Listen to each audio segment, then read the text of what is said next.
नमस्कार आदरणीय दर्शक महानुभावहरू, हरि ओम तत्सत। आज म यहाँहरूलाई साहित्यको विषयमा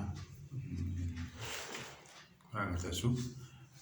यो ज्योतिषशास्त्रमा, पञ्चाङ्गमा साहित्यका कुराहरू निर्धारण गरिएको पाइन्छ र साहित्य हेर्नको लागि दिनको सुरुवातदेखि हेर्ने गरिन्छ र दिनमा 8वटा बेला हुन्छ भने रातमा पनि 8वटा बेला हुन्छ। त्यसमध्ये 16 बेलामा उत्तम 12 बेलाहरू कुन कुन हुन् र त्यति बेला हामीले के कार्य गर्न मिल्छ भन्ने सन्दर्भमा कुरा गर्दाखेरि अब अमृत बेला,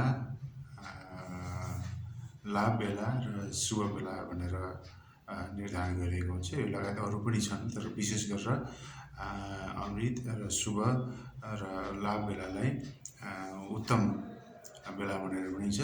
यो उत्तम बेला पारेर हामीले शुभ कार्य गऱ्यौँ भने कार्यहरू शुभ र फल प्राप्तिमा यसले ठुलो भूमिका खेल्ने भएको हुनाले शुभ कार्य गर्दाखेरि उत्तम 12 बेला पारेर शुभ साहित्य गर्दा राम्रो हुन्छ। हरि ओम नमः।